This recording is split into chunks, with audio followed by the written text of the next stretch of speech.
the more we read Meera's lyrics, the more often we listen to her bhajans sung by others in the present day, the greater is the realization of the hard times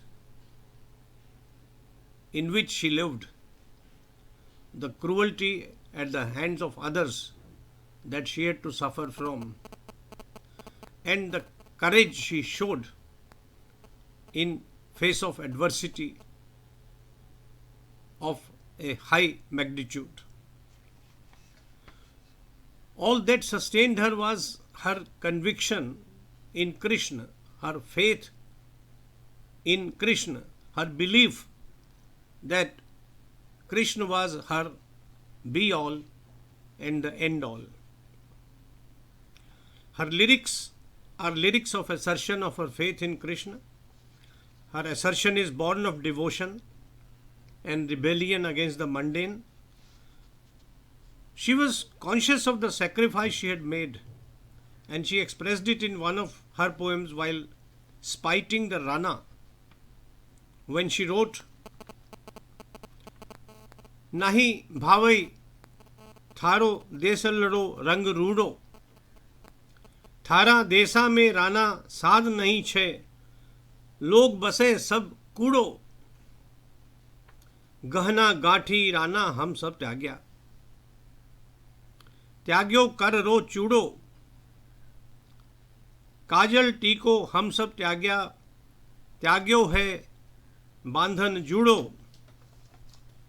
मेवा मिश्री में सभी त्याग्या, त्याग्या छे शक्कर बूरो, तन की आस कभू नहीं कीनी, जो रन माही सूरो, मीरा के प्रभु गिरधर नागर, बर पायो मैं पूरो." Your country, Rana, though colorful, well, Rajasthan is colorful, is not to my liking. Here only the worthless live, not the sadhus. It was her company of the sadhus which was objected to most. It was her dancing in their presence that was frowned upon. Says Meera, "I have given up wearing the ornaments and clothes of a princess. The shiny shellac bangles hurt my arms. No longer do I use kajal, apply bindi, or tie my hair into a bun. I am not interested in the banquets of the palace. Like a warrior on the battlefield, I do not care for my bodily comforts. With Krishna as my groom, what more do I need in this world?" But who cared for her assertions? In the palace, her mother-in-law was deadly against her. Then the ruling Rana's mother, who was not her real mother-in-law but stepmother-in-law, was cruel to her in all possible ways. There were very, very few people who were sympathetic to Meera.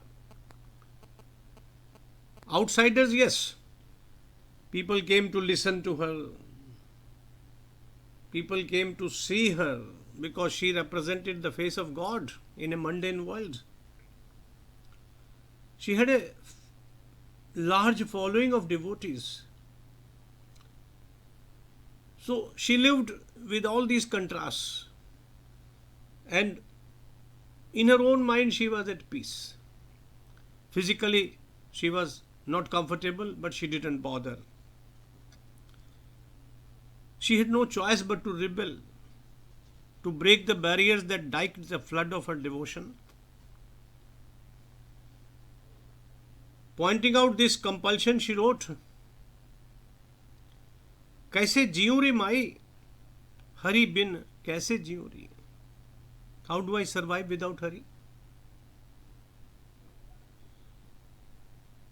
उदक दादुर पीनियत है जल से ही उपजाई, पल एक जल को mean बिसरई तलपत है मर जाई। पिया बिन पीली भई रे बाला जो काठ घुन खाई। औषध मूल न संवरे बैद फिर जाई। उदासी होए बन बन फिरू रे बिधा बिथा थन छाई। दास मीरा लाल गिरधर मिल्यऊ है सुखदाई। You see, these few lines are full of such beautiful images, as you will hear now. How do I survive without Hari? Question. The frogs born in water survive on water. A fish does not live a moment outside water. Without my beloved, without my Krishna, without my Giridhar, I have lost color.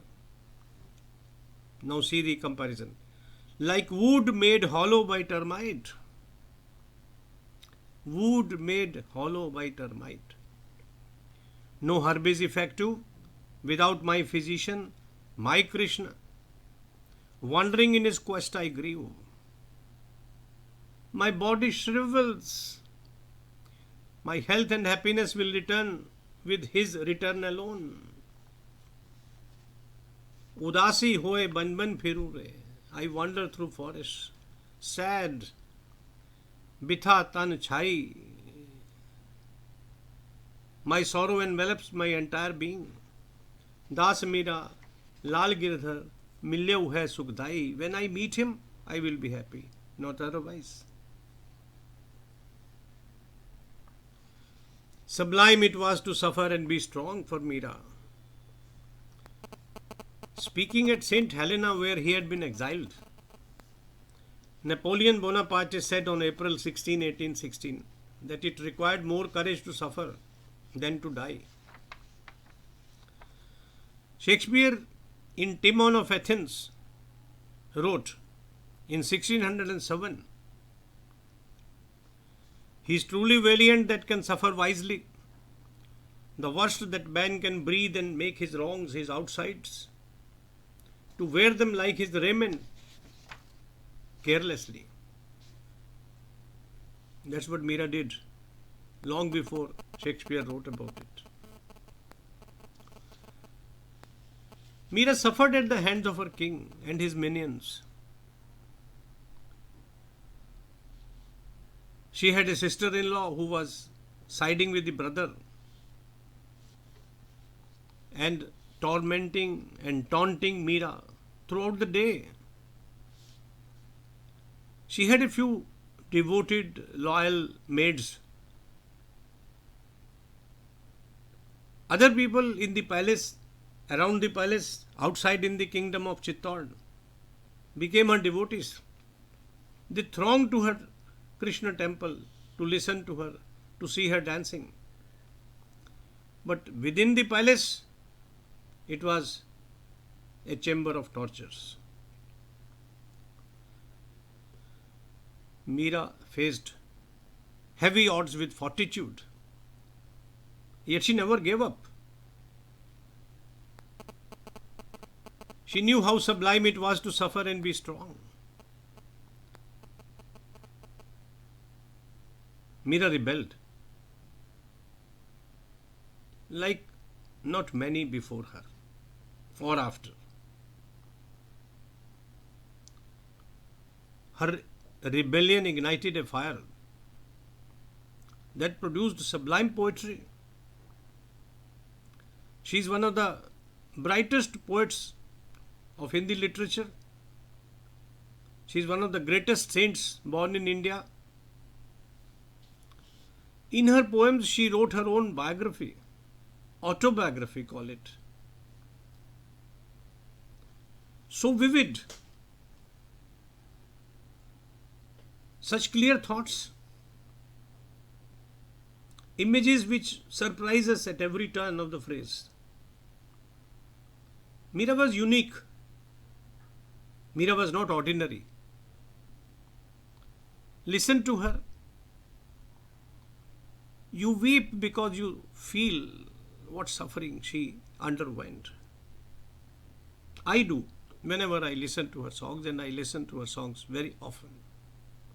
And I find a new meaning every time I put on her songs,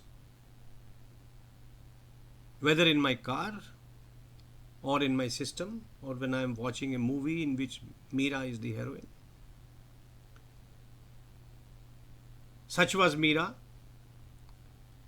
We shall take up another theme next time. Thank you for listening to me. And with Meera, let us say, Jai Sri Krishna, Jai Sri Krishna, Jai Sri Krishna.